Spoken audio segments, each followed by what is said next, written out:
भैजोई महाविद्यालय भैजोई के YouTube channel पर मैं सैम डी चंद आपका एजुकेशन की क्लास में हार्दिक स्वागत करता हूं। ये class BA third year paper second measurement and evaluation in education की है। इसके अंदर हम सेकंड यूनिट करा रहे थे और सेकंड यूनिट में हमने मीन मीडियन मूड की डेफिनेशंस करा दी थी। आज हम इनके यूजेस के बारे में बात करेंगे।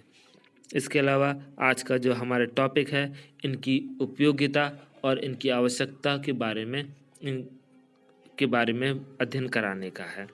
सबसे पहले हम बात करेंगे कि इनका यूज़ क्या है, केंद्रीय प्रवृत्ति के प्रयोग, क्योंकि ये केंद्रीय प्रवृत्ति के ही मापक हैं। सारे के सारे मध्यमान हुआ या हमारा मध्यांक हुआ या बहुलांक हुआ, ये सारे केंद्रीय प्रवृत्ति के मापक हैं। और केंद्रीय प्रवृत्ति के जो मापक हैं इनके प्रयोग के बारे में हम इनका प्रयोग कब किया जाता है, क्यों करा जाता है, इन सब का आज हम अध्ययन करने जा रहे हैं। जैसे कि हम जानते हैं कि मध्यमान क्योंकि सबसे पहले हम मध्यमान का जो उपयोग है उसके बारे में जानेंगे कि मध्यमान का उपयोग कब किया जाता है, इसके यूजेस क्या हैं। जैसे कि हम जानते हैं कि मध्यमान किसी भी जो हमारे पास सामने वितरण दे रखा है, आवृत्ति वितरण दे रखा है, उसका औसत होता है। मध्यमान किसी भी संख्याएं जो भी दे रखी हैं उनके योग को, संख्याओं के या प्रत्येक पद, संख्याओं के रूप में जो पद दे रखे हैं, जब हम उनका योग कर लें और उनकी संख्या से उसे भाग दे दें तो हमें जो प्राप्त होता है वो हमारा मध्यमान होता है या मीन प्राप्त होता है। क्योंकि डॉक्टर फर्ग्यूसन ने कहा था कि मध्यमान वह मान है जो संख्याओं के योग को उनकी संख्या से भाग देने पे प्राप्त होता है। तो हम जान चुके हैं कि मध्यमान एक प्रकार का औसत है, या हम कह सकते हैं कि सभी आंकड़ों का एक सामान्य मध्यमान है, जिसके से हमें केंद्रीय मूल्य के बारे में पता चल जाता है। इसके कुछ उपयोग हैं, जैसे कि जब प्राप्तांकों का वितरण सामान्य होता है तब हम इसका उपयोग करते हैं। अगर प्राप्तांकों का जो वितरण है वो सामान्य नहीं होगा तो हम मध्यमान या मीन ज्ञात नहीं करेंगे। जब अधिक शुद्धता और विश्वसनीयता की आवश्यकता हो, जब हम चाहते हैं कि केंद्रीय प्रवृत्ति की जो माप है वो ज़्यादा शुद्ध हो, ज़्यादा विश्वसनीय हो, तो तब हम मध्यमान का उपयोग करते हैं। इसके अलावा जब सत्य बहुलांक ज्ञात करना हो, जो हमें ट्रू मूड अगर हम जानना चाहते हैं तो हम मध्यमान का उपयोग करते हैं। जब हम वितरण के प्रत्येक प्राप्तांक को महत्व देना होता है, मध्यमान तभी ज्ञात किया जाता है जब जितने भी आंकड़े हैं, जितने भी प्राप्तांक हैं वितरण के अंदर, हम उसके प्रत्येक प्राप्तांक को बराबर महत्व देना चाहते हैं तो हम मीन का उपयोग करते हैं। इसके अलावा मीन का उपयोग करके हमें आसानी से सहसंबंध, प्रमाणिक त्रुटि, प्रमाणिक विचलन ज्ञात करना आसान हो जाता है। मीन ज्ञात किए बिना हम ये सारे काम नहीं कर सकते, तो ये सारे काम करने में मध्यमान का उपयोग किया जाता है। सबसे पहले वितरण सामान्य हो तब हम इसका उपयोग करेंगे। अधिक शुद्धता वाली या विश्वसनीयता की हमें आवश्यकता हो, और सत्य बहुलांक ज्ञात करना हो, और प्रत्येक तत्व को या प्रत्येक प्राप्तांक को हमें महत्व देना हो। इसके अलावा सहसंबंध हमें या स्टैंडर्ड एरर या स्टैंडर्ड डेविएशन ज्ञात करना हो, तब हम मध्यमान का ज्ञात करेंगे, मध्यमान का उपयोग करेंगे। मध्यांक, जैसा कि हम जानते हैं कि मध्यांक क्या होता है, मध्यम मूल्य होता है। मध्यांक वह मूल्य है जिसके ऊपर और नीचे 50-50% प्राप्तांक पाए जाते हैं। मध्यम मूल्य से ऊपर कुल आंकड़ों के कुल वितरण के 50% पद पाए जाएंगे और 50% पद मध्यम मूल्य के नीचे पाए जाएंगे। तो मध्यांक वह बिंदु है, यह वह अंक है जो पूरे व्यवस्थित आंकड़ों के मध्य में होता है। और मध्यांक हम तब ज्ञात करते हैं जब वितरण सामान्य नहीं होता है और हमें बहुत अधिक शुद्धता और विश्वसनीयता की आवश्यकता ना हो। केंद्रीय प्रवृत्ति की माप करते समय हमें जो है उतनी ज़्यादा शुद्धता नहीं चाहिए जितनी कि हमें मीन में चाहिए, तो तब हम जो है मध्यांक का उपयोग करेंगे। और सत्य बहुलांक ज्ञात करना हो, जैसे कि हमें मीन में ज्ञात करना होता है, तब हम इसका उपयोग करेंगे। और केंद्रीय प्रवृत्ति की माप हमें शीर्घ पता करनी है, मतलब इससे जो है बड़ी तेजी से हमें जो है केंद्रीय प्रवृत्ति के बारे में पता चल जाता है। और ये क्या होता है, अपने आप में अंक सामग्री का मध्य बिंदु होता है, मिड पॉइंट होता है एग्जैक्ट, और इसे हम मध्यांक के माध्यम से ही ज्ञात कर सकते हैं।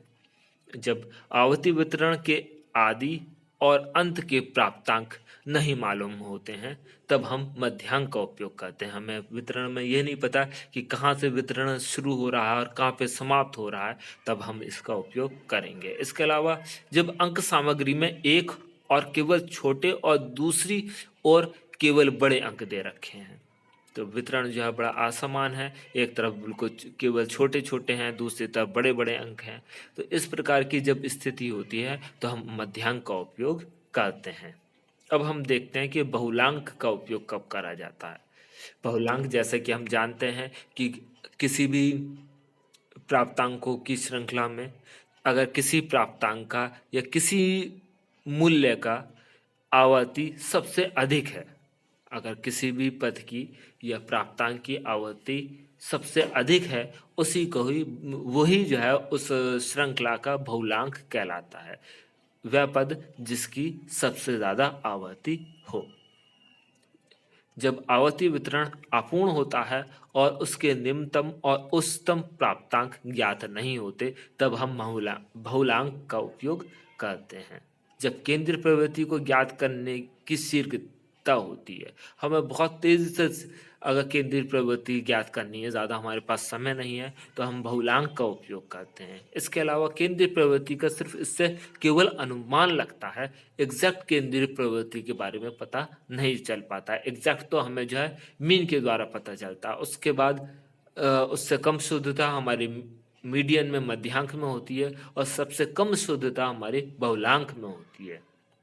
इसके अलावा जब केंद्रीय प्रवृत्ति के विशेष मापक का ज्ञान प्राप्त करना हो, हमें पता करना हो कि भाई केंद्रीय प्रवृत्ति में से जो है यह हमें पता करना हो कि भाई कौन सा पद ऐसा है जिसकी जो है जिसके अंदर सबसे ज़्यादा केंद्रीय प्रवृत्ति पाई जाती है, तो उसे हमें मापना हो, तब हम इसका उपयोग करते हैं। इसके अलावा इसके जो निष्कर्ष होते हैं वो अधिक बार आने वाले प्राप्तांक पर आधारित होते हैं, मतलब जिस पद की आवर्ती सबसे ज़्यादा अधिक होती है उसके आधार पर हम जो है बहुलांक निकालते हैं और उसी के आधार पर सारे निष्कर्ष ज्ञात करते हैं।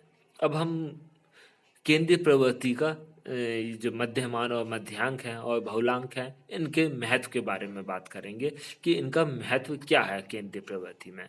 जैसे मध्यमान है, यह सबसे मुख्य मापक है क्योंकि ये सबसे ज़्यादा शुद्ध मापता है। इसके अलावा इसका औसत सर्वोपरि विचार व्यक्त करता है। सबसे अच्छा, सबसे ऊंचा विचार हमें जो प्राप्त होगा, निष्कर्ष प्राप्त होगा, वो मध्यमान से ज्ञात होगा। इसके अलावा मध्यांक बहुलांक की अपेक्षा तुलनात्मक अध्ययन को सरलता प्रदान करता है।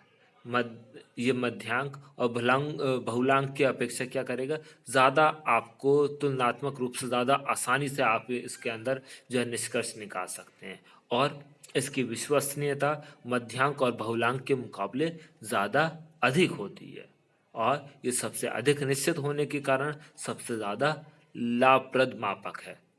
इसका द्वारा मापन करना सबसे ज़्यादा फायदेमंद है और ये सारे मापकों में सबसे ज़्यादा भरोसेमंद है, विश्वसनीय है।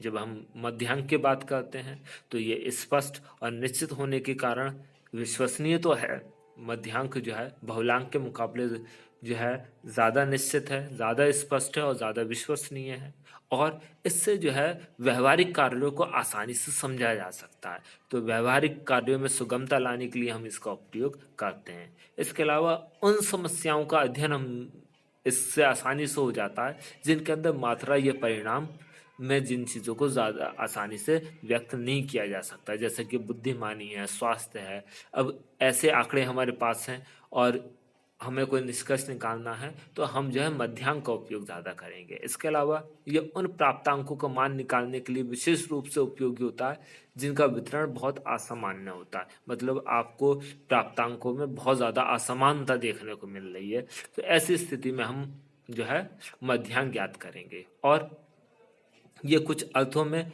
मान औसत का विशेष रूप से वास्तविक और स्वाभाविक स्वरूप होता है। ये जो है हम इसे कह सकते हैं कि ये जो औसत का जो है वास्तविक और स्वाभाविक स्वरूप है। अब हम बात करेंगे बहुलांक की, तो ये जो है सबसे आसान होता है समझने में। इसके अलावा ये निश्चित होता है, सरल होता है इसकी गणना करना, और ये केंद्रीय प्रवृत्ति का विशेष सूचक होता है। इसके अलावा इसमें जो है प्राप्तांक को देख कर ही हम जो है बहुलांक ज्ञात कर लेते हैं कि भाई बहुलांक क्या है। हम जो है श्रृंखला देखेंगे प्राप्तांकों की और देख कर ही आसानी से निश्चित कर लेंगे। इसके अलावा इसके अंदर बहुत आसानी से सुगमता के साथ केंद्रीय प्रवृत्ति का हम अनुमान लगा लेते हैं। और इसके अलावा इसमें मीन और मीडियन के मुकाबले बहुत कम समय लगता है। शीघ्रता के साथ हम जो है इसमें निष्कर्ष निकाल सकते हैं, प्राप्तांकों के आधार पर हम जो है गणना कर सकते हैं। और ये औसत को व्यक्त करने के लिए दैनिक जीवन में सबसे अधिक प्रयोग किया जाता है। अगर दैनिक जीवन से जुड़ी भी कोई चीज़ है तो हम बहुलांक का उपयोग करके सबसे आसानी से केंद्रीय प्रवृत्ति का गणना कर सकते हैं, और सबसे ज़्यादा उपयोग ये दैनिक जीवन की चीज़ों के लिए ही इसका किया जाता है।